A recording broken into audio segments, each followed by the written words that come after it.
Imagine starting with a few lines of code, a handful of recent graduates, and a dream to make history itself the star of a video game. That was the challenge facing Ensemble Studios in the mid 1990s. At a time when real time strategy was ruled by orcs, demons, and futuristic armies, they dared to ask, what if you could build pyramids, march hoplites, and guide entire civilizations from the Stone Age to the Iron Age? It was an ambitious gamble for a brand new studio. With the vision of Tony Goodman, the design insight of Bruce Shelley, and the backing of Microsoft, Age of Empires became one of the most important strategy games of its era. It sold millions of copies, convinced Microsoft that expansions could be big business, and gave rise to a franchise that has endured for more than 25 years, spanning medieval castles, colonial empires, and even lending its talent to the Halo universe. Today, we're going to trace Ensemble's story, from a Dallas startup experimenting with prototypes called Dawn of Man, through the technical challenges of pathfinding and dial-up multiplayer, and to the worldwide success that made Age of Empires a household name. So join us as we explore how Ensemble Studios turn history into strategy, and strategy into one of gaming's most enduring legacies on today's trip down memory card lane.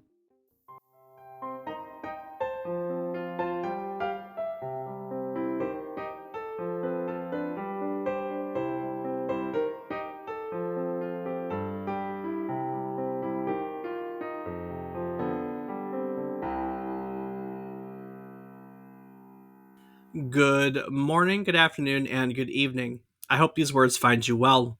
Hello and welcome to the 268th episode of our video game history podcast, A Trip Down Memory Card Lane. Each week we'll tell you a story relevant to the current week in gaming history. It can be about a game or the people who have created it. It can be about a console or the technology that brought it to life. We often talk about the companies that bring it all together, making our hobby video games a reality. When telling you each story, we hope to teach you something new about the topic, what it took from the world as its inspiration, or what it gave back to the world in its legacy. Today, we're exploring Age of Empires, the 1997 real-time strategy game that let players build civilizations, conquer empires, and rewrite history. As a genre-defining title, it laid the groundwork for one of the most beloved franchises in real-time strategy history. I'm David Casson, and as always, I'm joined by my co-host, who'd probably send all of his villagers to chop wood and wonder why his empire is therefore falling apart. He's my brother, Rob Casson.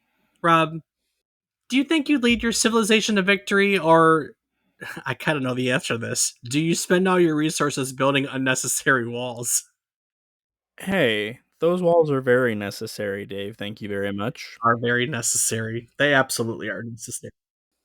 Well, we got a game we know, huh? A game you know, Dave. Yeah, very true. Not so much for you, but definitely a game I know. We have played a bunch of real-time strategy games against one another and together. Never this, though. Correct, yeah, I never got into this one. Which is why I know he builds walls, or doesn't build walls. But, yeah, you never got into Age of Empires, the one of the granddaddies of the, historical RTS deal. Nope, sure did not, Dave. This one We got slipped past me. into, what, Empire Earth? No, Rise of Nations? no, Total Annihilation? no, Supreme Commander? no. What did we get into? Dave, for me, it was just Civ. You've played Empire Earth with us before. I don't think I have. I think you're thinking your other non-existent brother. True statement. Does that mean I'm just talking to myself every week on this podcast? Like I think I'm talking to another person, but you don't actually exist? I'll leave you to ponder that one yourself, Dave. Did I just realize that my podcast is straight out of Fight Club? We don't talk about it. All right, well, before I get into the story of Age of Empires, we have a whole slew of things to talk about, Rob. So why don't you share with everyone all about the current week in gaming history? On October 18th, 1958, Tennis for Two was demonstrated at the Brookhaven National Laboratory by American physicist William Higginbotham. Widely considered one of the first video games ever created, Tennis for Two was designed to entertain visitors at the laboratory's annual public exhibition. The game simulated a simple tennis match on an oscilloscope screen, where two players could use controllers to hit a ball back and forth over a net. Unlike later video games, Tennis for Two was purely analog, using custom hardware built specifically for this purpose. Though it was not commercialized, Tennis for Two is remembered as a pioneering moment in the history of interactive entertainment, predating more well known early video games like Pong and Space War. One of the earliest. Yeah, I mean, 1958, Dave. It's pretty crazy. For sure. And they destroyed it afterwards. Yeah. Like after it was demonstrated at like a community, like, hey, come look at the public An exhibition. exhibition. Yeah, yeah. And afterwards they're like, this is a waste of these materials, and they destroyed it. Well, who knew at the time? Yep. Who knew? Next, on October 15th, 1996, Bungie released Marathon Infinity for the Macintosh, the third and final chapter in its groundbreaking sci-fi shooter trilogy. Unlike most first-person shooters of its era, Infinity leaned heavily into story, weaving a dense narrative of time loops, alternate realities, and the cosmic threat of the Warcantner. Built on an upgraded version of Bungie's engine, the game featured more elaborate level architecture and mind-bending puzzles that pushed players to think as much as they shot. Its non-linear campaign and experimental structure made it a challenging, sometimes disorienting, but unforgettable experience. While the Marathon series never achieved mainstream fame, it cultivated a dedicated fan base and demonstrated Bungie's knack for blending fast action with rich lore. That foundation would pay off years later when the studio applied the same mix of gunplay and mythology to a little series called Halo. Stepping stone on the way to Halo. Indeed.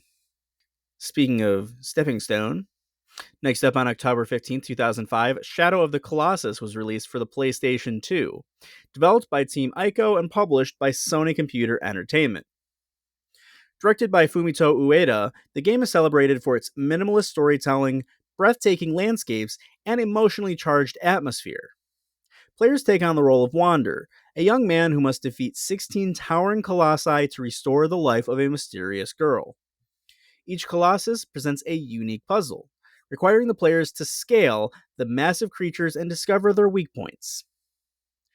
Shadow of the Colossus received widespread acclaim for its innovative gameplay, art direction, and emotional depth, becoming one of the most iconic and influential games of its generation. Its blend of adventure, puzzle solving, and evocative storytelling left a lasting impact on the gaming industry and solidified its status as a masterpiece. We learned all about Team Ico and the game in episode 164, so check it out if you want to learn more. Great game. Great game. I love Shadow Colossus. It's one of my favorites. Absolutely. A good one, a great story it was, so go listen more. On October 13th, 2008, Electronic Arts released Dead Space for Xbox 360 in the United States, reviving survival horror with a sci-fi twist and a surgeon's precision. As engineer Isaac Clarke boards the derelict USG Ishimura, the genre's rhythms shift. Dismemberment becomes the core verb, the diegetic HUD glows from his suit, and every corridor hums with industrial dread. Combat is surgical. Aim for limbs, not heads. While scarce ammo, zero-G set pieces, and muffled, helmet-breathing sound design keep tension, knifed, edge tight. Development at EA Redwood Shores centered on clarity and immersion, from strategic dismemberment prototypes to the no-pause inventory that turns looting into a gamble. Critics called out its confidence. Resident Evil's resource anxiety, System Shock's ship-bound mystery, and a tone all its own, and players made it a new tentpole, spawning sequels, comics, an animated film, and eventually a 2023 remake. Dead Space didn't just scare. It re-engineered how horror plays. We did cover this one back in episode 216, so if you want to learn a little bit about Dead Space, go listen. Survival horror at its best. Indeed. Last up for this week in gaming history, on October 17th, 2013, the Stanley Parable was officially released for Microsoft Windows, developed by Galactic Cafe. Originally a mod for Half-Life 2, the Stanley Parable evolved into a standalone game that quickly gained a cult following for its unique narrative-driven experience and thought-provoking gameplay. The game centers on Stanley, an office worker who discovers that his coworkers have mysteriously disappeared, prompting him to explore his environment. Guided by a narrator, players make choices that influence the direction of the game, with the game offering multiple endings and a variety of existential themes. The Stanley Parable was praised for its clever writing, dark humor, and its deconstruction of traditional video game storytelling, making players question the nature of choice and control in games. Its innovative approach to interactive narrative earned widespread critical acclaim and cemented its status as a groundbreaking title in indie gaming. We told its story back in episode 101, so go check it out if you'd like to learn more about the brother of Doug Doug. Doug. It's fun to say, that's why I had to throw that in there. We're not sponsored by Doug Doug, I wish. Speaking of which, Dave, how did this wish come true and we get Age of Empires? What a segue. We'll just use anything around here. Damn straight we will. In the early 1990s, Tony Goodman was running the Ensemble Corporation. It was a fast growing business software company based out of Dallas. The work in computer software was definitely lucrative, but Goodman's real passion, no doubt, was video games. Around the same time, PC development was shifting, right, from DOS to Windows. And that transition mattered to software developers. Under DOS, studios had to write custom drivers for every mouse and sound card and peripheral just to make the games run. And that made DOS games really a technical nightmare that ate up a lot of time and resources, right? Windows, however, promised to handle all of that at the operating system level. And this meant that developers were free to focus entirely on the game and gameplay instead of compatibility. And so Goodman saw an opportunity here. The playing field in his mind was about to be leveled. In 1995, while still running the Ensemble Corporation, he decided to launch an experimental venture with his brother Rick Goodman and a partner by the name of John Boog Scott. Quite a name. At night, they tinkered with prototypes. They brought in a programmer, Angelo Lawton, to join, and together the group began experimenting with Microsoft's kind of new, it was called, at the time it was called the WinG graphics library. And the goal at the time was to create an historical real-time strategy game that combined the immediacy of the Warcraft series, Warcraft 2 specifically at the time, with the grand sweep, the grand scale of civilization. And the why was pretty clear. At the time, real-time strategy was booming, but the reality was that it was dominated by fantasy, in the Warcraft series, or by science fiction, like Command and Conquer, for instance, was science fiction. Those were your big uns at the time. Oh, yeah. Goodman and his team wanted to do something different. They wanted to make a game that captured the spectacle of history. The team imagined a strategy title that played like the great epics on film. Players could build pyramids and command phalanxes and watch their villages grow into empires. By the end of that year, 95, they had a working prototype called Dawn of Man. It was crude but promising.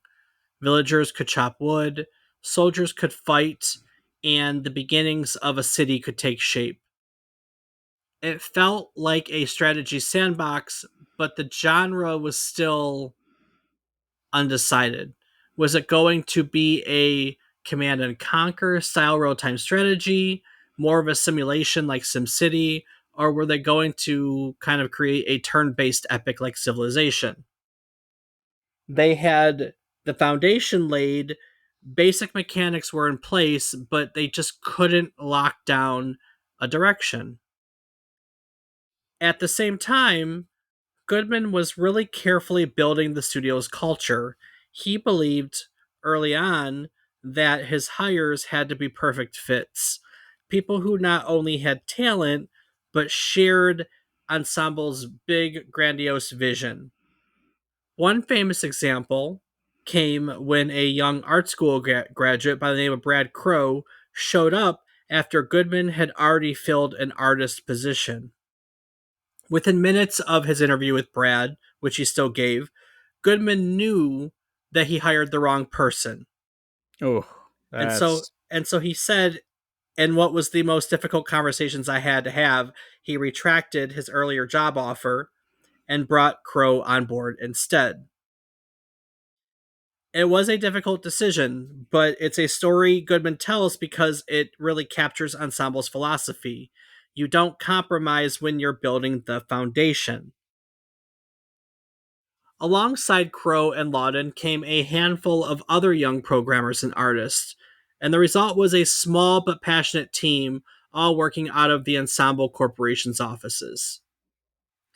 As he brought them in, Goodman asked unusual interview questions about dreams and life goals because, in his mind, he wasn't just hiring employees. As part of the vision, he wanted believers and he wanted future leaders that could carry the vision forward. But what Ensemble also needed was experience. Someone who knew how to turn rough prototypes like the one he had into compelling strategy games. Goodman had the perfect candidate in mind, Bruce Shelley. The two had met some years earlier at the University of Virginia's Board Game Club, and by 1995 here, Bruce Shelley's resume was unlike any other. He had spent the 1980s at Avalon Hill translating intricate board games like Francis Tresham's 1829 into more approachable titles like 1830, The Game of Railroads, and Robber Barons. From there, he joined Sid Meier at Microprose, where he co-designed classics with Sid like Railroad Tycoon and Civilization. Not a bad pedigree. not at all. Bruce Shelley had built a reputation in the industry as someone who could balance historical authenticity with playability. He made dense concepts accessible without sacrificing depth. Bruce Shelley initially joined Ensemble as a consultant, but his influence quickly grew. He helped the team refine what Dawn of Man should and shouldn't be. History, he argued, gave them a natural framework. Players didn't need made up lore, they didn't need pseudoscience. They already understood why villagers chopped wood and kind of understood how priests could convert enemies over to their side. Ensemble could use this notion to kind of pick the most engaging pieces of history to include while discarding the rest. And this approach kind of immediately set the project apart, right? And the whole rest of the market were all fantasy or futuristic real time strategy titles. And here they were building a history real time strategy title. Shelley also guided the creation of the game's design pillars, right? Resources would be varied, food, wood, stone, and gold, because those, frankly, are the foundations of civilization. Progression would be marked by ages, and each leap forward would unlock new technologies, new units, and buildings, really giving players a sense of evolution. Civilizations would be differentiated, not just in aesthetics, but also in gameplay.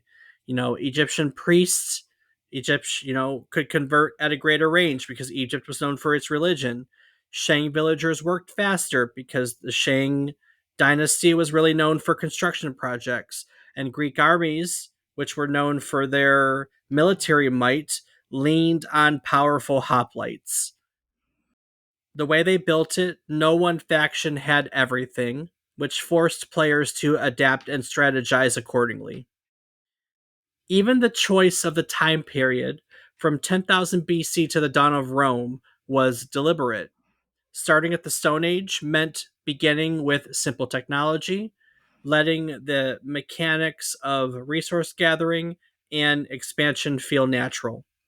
At the same time, limiting the scope before 0 AD, before the dawn of Rome, kind of kept the unit roster grounded. It avoided that problem that kind of comes with games that do the entire scope of history, where there are, I guess, so quote unquote flying units that complicate balance. We find that in Empire Earth, for instance, I was talking about earlier. One of my favorite things was I was really fast at the game. I remember a few games playing with friends who weren't very experienced, where I would be sending them nuclear bombers and they would still be in like the Stone or Iron Age. So I'd be nuclear bombing like Iron Age civilizations, which was Yeah, a it lot of, sounds familiar. yeah, yeah. See, Bruce Shelley was adamant that Age of Empires be fun first and accurate second. He reminded the team that they weren't writing a history textbook. In fact, he often pointed out that the best research on this came from children's books because they were concise, clear, and at the literacy level he wanted for most players. The point wasn't to overwhelm with detail, but to give just enough authenticity to make the fantasy of building a civilization believable. He also pushed for features that boosted replayability, right? Multiple victory conditions, different difficulty settings, competent AI, and pushed for a built in scenario editor so that players could create their own campaigns, which increased compatibility, right? Replayability, increased replayability. That's pretty cool. With Bruce Shelley's influence, Dawn of Man really matured into Age of Empires. It was no longer just a technical prototype, it now had an identity. It was history made playable, a game where chopping wood, marching legions, and building wonders were all part of the same story. In a market flooded with orcs and aliens and futuristic enemies, Ensemble Studios had really found its niche by looking back in history. Now, having a playable prototype was one thing, but getting it published was another. In the mid 1990s, the only way to reach players was through major retail chains, and those stores only bought games from big name publishers. Independent developers, like Ensemble was at this point, often found themselves at the mercy of dragged out negotiations, which really forced them to sign unfavorable deals just to keep the lights on. But Ensemble was in a very unique position. Because they were still tethered to the Ensemble Corporation, this being Ensemble Studio, tethered to an Ensemble Corporation, they had the revenue of the Ensemble Corporation to float them. So Goodman could afford to wait, and that patience gave this team leverage, Man, can you imagine if all of those studios had that? right?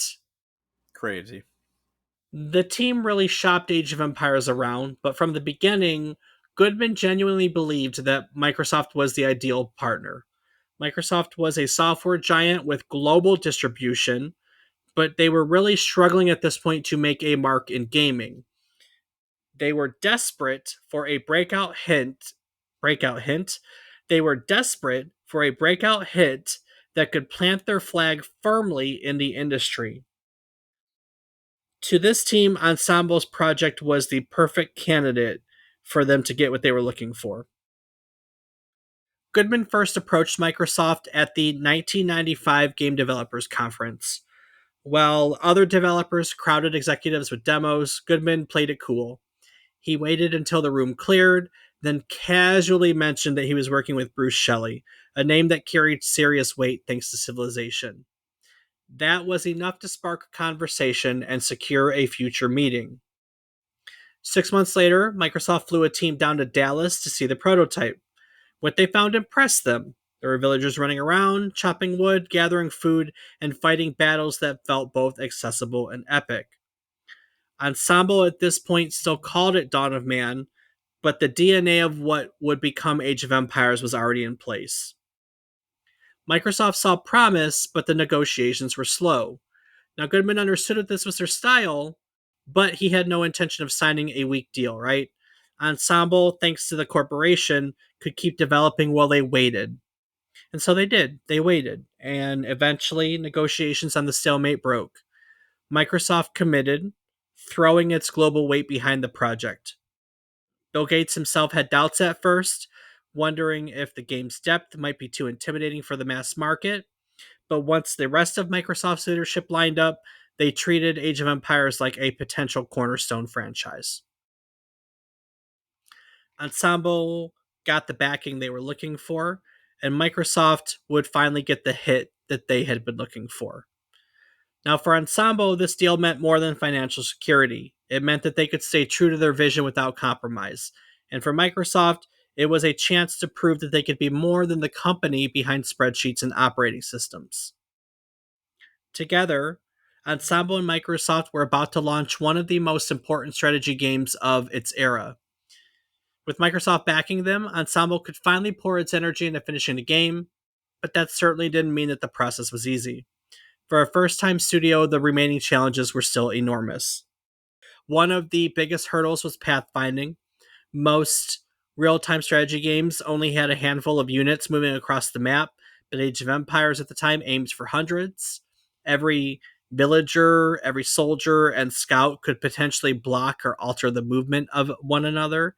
So the game had to recalculate those interactions 30 times a second. Creating a pathfinding algorithm that keeps enemies flowing smoothly instead of clumping into chaos was a massive technical achievement for this team. And one of the reasons, frankly, that the game ended up feeling so polished compared to its competitors. There was also multiplayer synchronization.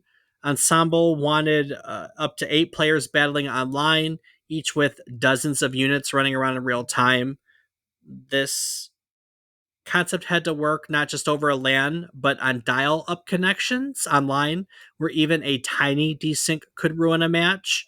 And so keeping every machine in lockstep with that in mind is brutally complex, but the team managed to make it work. It's crazy when you stop to think how difficult of an achievement that was back then, Man, and I that they were able to do it. I played the heck out of this game. I played the heck out of this game. I played it. This was my addiction for months and months and months, and I played it online with Jeremy and friends. And this was dial up, right? So I remember like we would make what you'd be fine when you start out the game, right? Couple villagers, couple dozen villagers, you'd be fine. But by the time you started to build your armies and there were hundreds of units on the screen, I remember we would create a box about them, hit the mouse button, click to move, and just sit there for minutes waiting for it to think about what it was doing. And Oh then it yeah, would do it. And then we would do it again and again and again. And I think back to this period and how absolutely slow it was and how much patience we had for it to be slow. And it makes me giggle on how far we've come from that. Because now the simplest amount of hiccup in online gaming frustrates people to no end. And back then we had to put up with it. It was all we had. absolutely, Dave. But at the same time, don't act like you don't get frustrated nowadays when it happens to That's you. what I mean. That's what I mean. We have no patience now. Oh, I thought you just meant the new generation who never got to grow up on dial-up because that shit sucks. No, no. I mean, like how far we've come, meaning we have no patience for it now. No patience. Not just for waiting this long, but for waiting at all. Every little blip and hiccup is incredibly frustrating nowadays. It's crazy when you have to wait for something like a game of subterfuge where you forget because it takes so long between moves. That's so true. The art and presentation the team also had to work on because they had to deliver on the promise of history as a spectacle. With the young artists they had in the studio, like Brad Crow, for instance, Ensemble created multiple architectural sets so that civilizations didn't just play differently, they looked differently too. Egyptian temples gleamed with stone, Asian villages had their distinct silhouettes, and Greek buildings had their own recognizable shapes. That attention to detail was so that players could really have a sense that they were guiding a unique culture and not just reskinned units.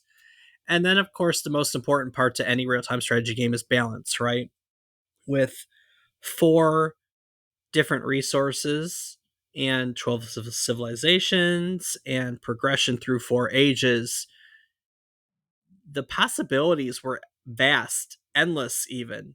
Some factions leaned on economic advantages, others had powerful navies, like my Phoenicians, that was my boys.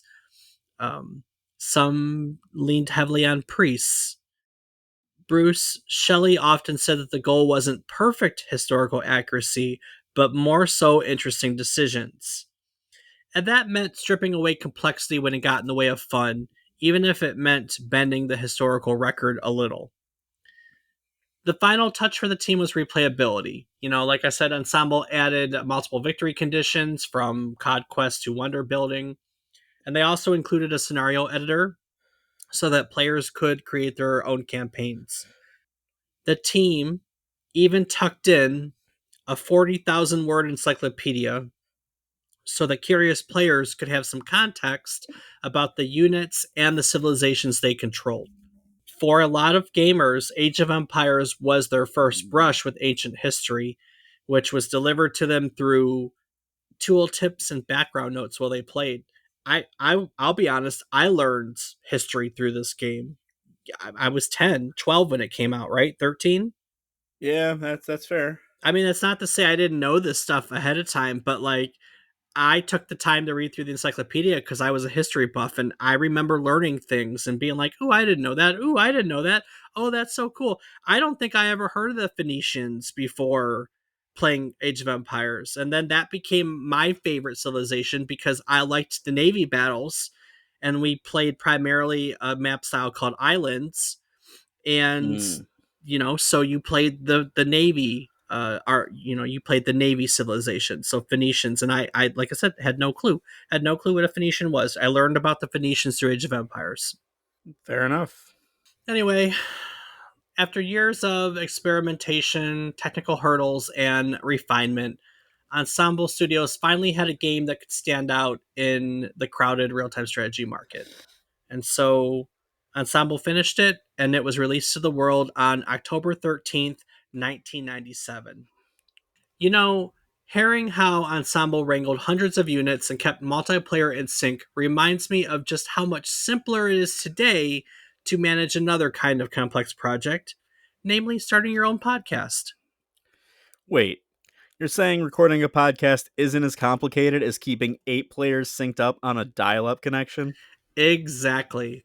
With Zencaster, you don't need custom code or technical wizardry. It's an all in one platform that handles the messy stuff for you. Just log in, hit record, and you've got studio quality audio and or video right in your browser. So, no writing special drivers, no wrestling with hardware, just record? That's right. And when you're done, Zencaster's post production tools clean everything up automatically, removing noise, balancing levels, and trimming those awkward pauses or filler words. It's like having your own engineer behind the scenes. Okay, but what about distribution? Do I need to go negotiate with Microsoft to get my podcast on the big platforms? Not at all. Zencaster helps you publish to Spotify, Apple Podcasts, and more with just a few clicks. No negotiations required. That sounds a lot easier than convincing Bill Gates to back your project. But how do our listeners get started? That's simple. Head over to zencaster.com/pricing and use our offer code all one word memory card lane, and you can get 30% off the first month of any Zencaster paid plan. Whether you're launching your first show or scaling it up, Zencaster makes it easy.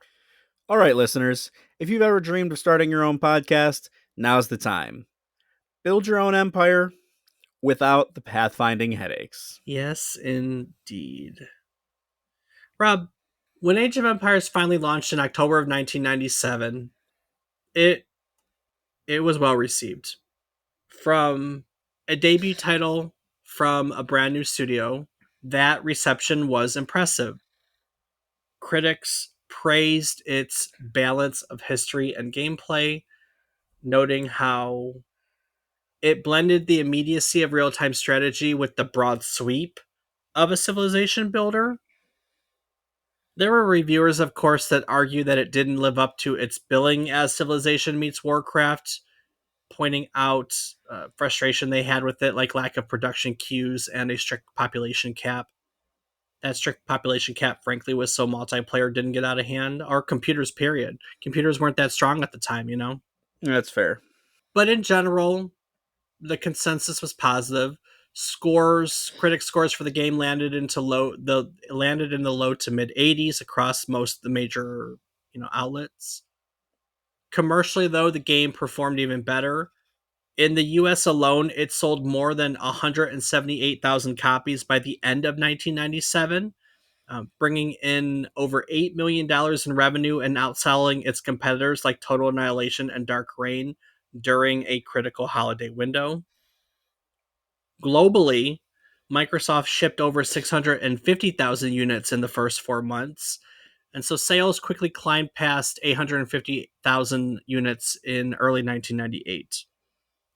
Germany, in particular, became a stronghold for the game, with Age of Empires topping charts for months and eventually earning platinum status, which is selling more than 200,000 units across German speaking regions. Oh, wow. By the year 2000, the game had sold roughly 3 million copies worldwide and generated about $120 million in revenue for Microsoft and team. Success, no doubt, brought immediate calls for more, right? In 1998, a year later, October of 1998, Ensemble answered with The Rise of Rome, an expansion for the original Age of Empires. This expansion built on the foundation of the original while addressing some of the criticisms that players had about it. It introduced 4 new civilizations: the Romans, the Palmyrians, the Macedonians, and the Carthaginians. Again, more than one of those I had never heard before Age of Empires. That's fair. Along with a distinct set of Roman architecture that gave the expansion its own virtual identity. Under the hood, Rise of Rome added some really meaningful quality of life upgrades that made the game smoother to play. Players could finally queue units at production buildings. They could double click to select all of the same unit type, and they really improved pathfinding during the expansion. These were all features that were really nagged on in the original and kind of eased the micromanagement that so many people didn't like about the original game. It also raised the multiplayer population cap above 50, making larger battles possible for the first time. Combined with 5 new units, 4 new random map types, and larger map sizes, it really gave people a reason to dive back into Age of Empires. Commercially, it was also a hit. The demo of the expansion alone was downloaded more than 1 million times. Oh, And shit. by mid 2001, it had sold 1.2 million copies worldwide. And for Microsoft, this was a revelation because they had assumed that expansion packs weren't really profitable, but Rise of Rome quickly became the most successful add on they had ever published, meaning it surpassed their flight sim expansions, which was impressive in the year 2001, Yeah, that is extremely impressive. For Ensemble, the expansion was validation that players weren't just buying into a one off experiment, they were investing in a franchise. And so the tweaks that were made as part of this expansion were really carried forward into the DNA of the series. Features like unit queuing and better pathfinding became standards that are found in all the later games, while the expanded population caps really laid the groundwork for the larger scale battles that Age of Empire 2 became well known for. The Rise of Rome really cemented what the original release had already kind of hinted at, that Age of Empires wasn't just a hit, It was the beginning of something much, much bigger. By expanding the scope and refining mechanics, and also proving that expansion could be both profitable and meaningful, Ensemble Studios really set the stage for their next leap forward. And that came a year later in 1999 with Age of Empires 2, The Age of Kings. Age of Empires 2 built on everything that they had learned through the first game and its expansions. Ensemble shifted the time frame into the medieval era, and they delivered a game that quickly became a genre defining hit. I would argue, I mean, yeah, if the first one was popular, the second one definitely kind of cemented Age of Empires in stone. When Whereas the first game had kind of been a proof of concept, Age of Empires 2 became really a genre touchstone, embraced by casual players and competitive communities alike.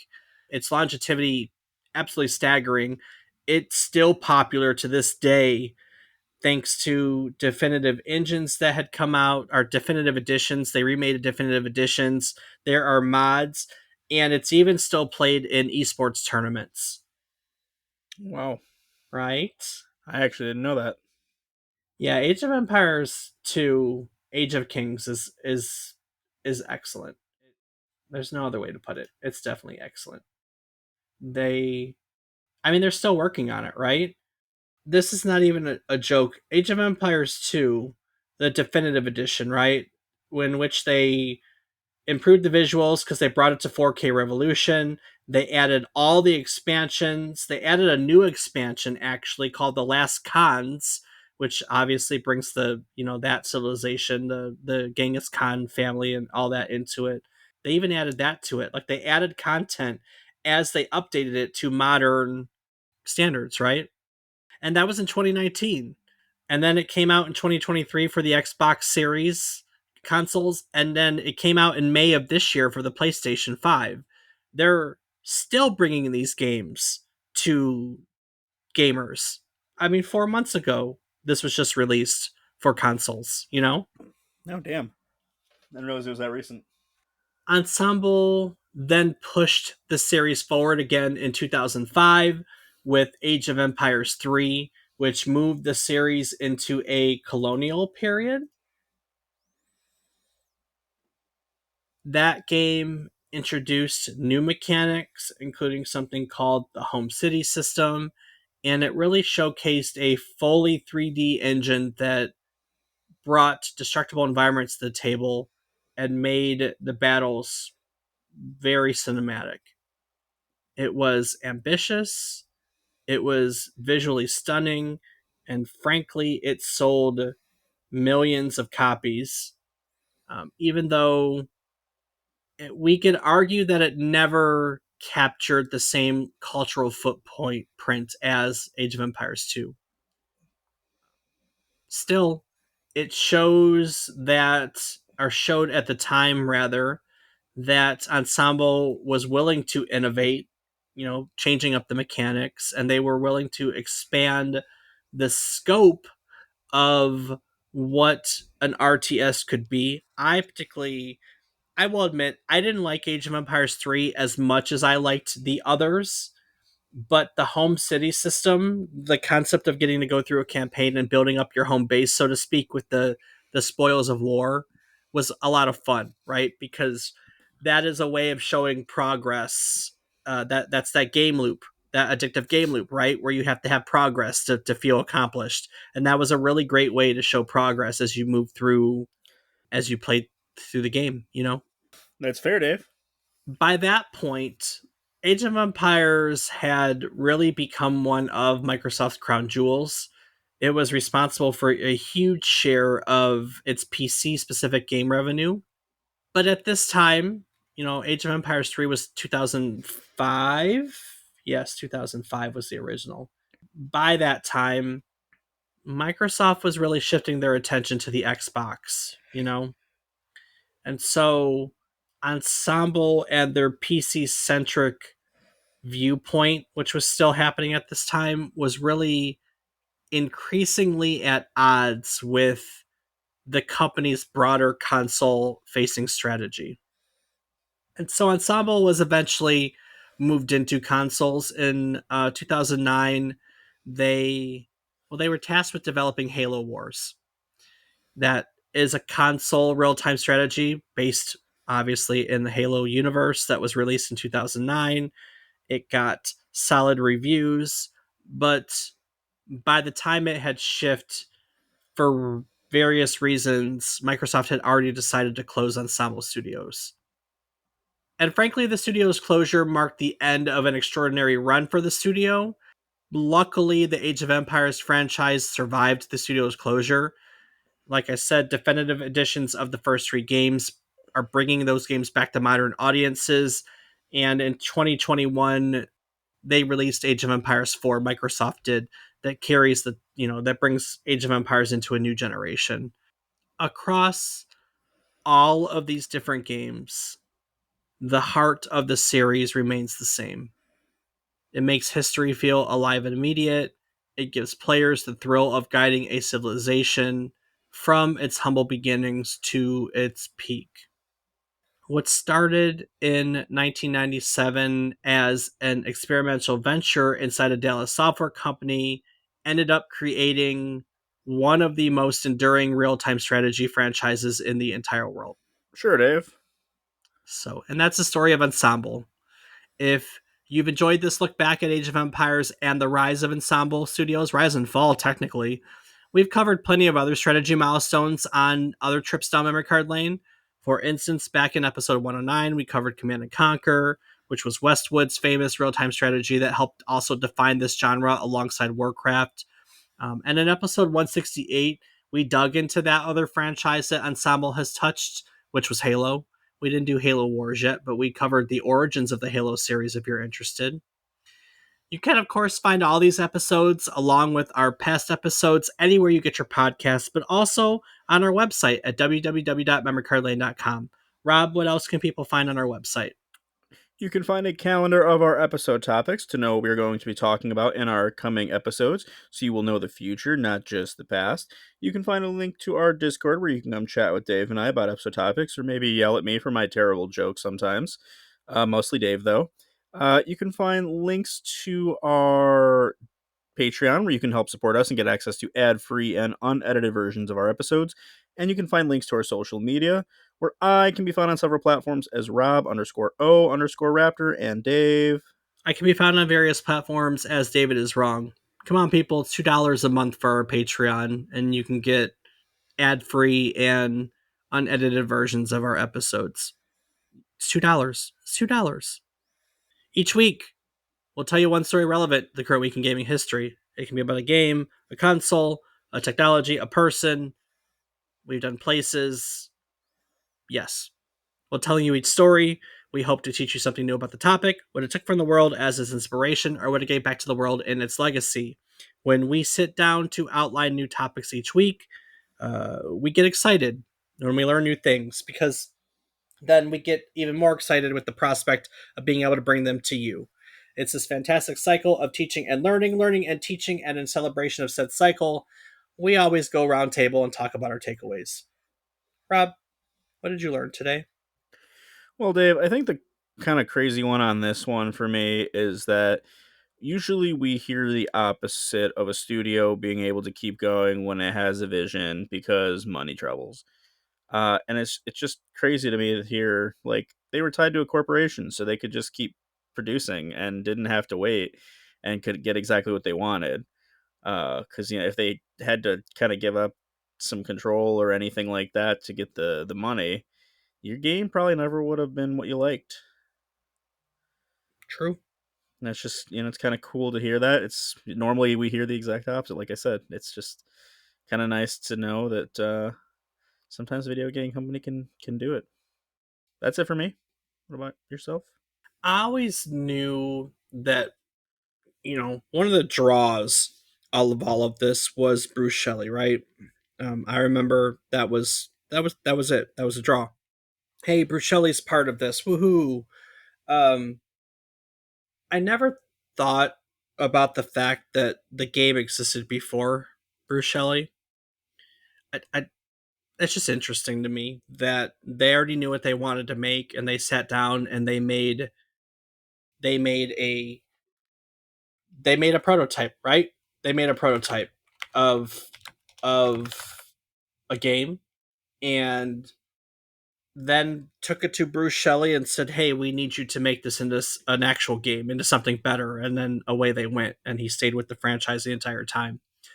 But I don't know why it was kind of a revelation to reshift my notion that the game came before him and he just refined the concept. Not that it changed anything. It's still him and the game is still very much tied together, but it was just interesting to learn that. So Right. Makes sense. all right, Rob. Well, before I wrap up this week and take it into the next, is there anything else you'd like to add to today's episode? I'll just take a quick moment to say thank you so much to everyone for listening. It means the world to us as you take this dive throughout history and learn about games that sometimes teach you history. So, thank you so much, and we hope you keep listening. In 1997, Ensemble Studios set out to prove that history could be just as thrilling as fantasy or science fiction. With Age of Empires, they delivered a game that let players guide civilizations from huts to empires, balancing war and economy against the relentless march of time. It was ambitious, technical, polished, and it resonated with millions of players worldwide. The success of Age of Empires turned Ensemble from a Dallas startup into one of Microsoft's crown jewels, launching a franchise that has stretched across decades and inspired generations of strategy fans. Expansions like The Rise of Rome proved that the formula could grow, while the sequels carried the series into the medieval and colonial eras. Even after Ensemble's closure, Age of Empires endures through definitive editions and eventually a fourth installment that reintroduced the series to modern audiences. At its core, though, the appeal remains the same. Age of Empires showed that the story of human civilization itself could be the stage for a compelling strategy game. Age of Empires showed that the story of human civilization itself could be the stage for a compelling strategy game. From chopping wood in the Stone Age to raising wonders in the Iron Age, it transformed the rise of history into a game worth replaying for decades. So while the technology has evolved and new titles continue to push boundaries, the heart of Age of Empires still beats in its every match. It remains a reminder that sometimes the most epic stories aren't imagined, they're drawn from our own past, brought to life in a way that only video games can deliver. Next week, we're leaving the empire building strategies of Age of Empires to soar through the vibrant worlds of Super Mario Bros. 3. Released in 1988, this iconic platformer revolutionized the genre with its inventive power ups, overworld maps, and unforgettable levels. From Raccoon Mario to its cultural impact, Super Mario Bros. 3 wasn't just a sequel, it was a phenomenon. Join us as we explore its history, design, and legacy on next week's nostalgic trip down memory card lane. Do the thing. Skibba-doo-doo-ah.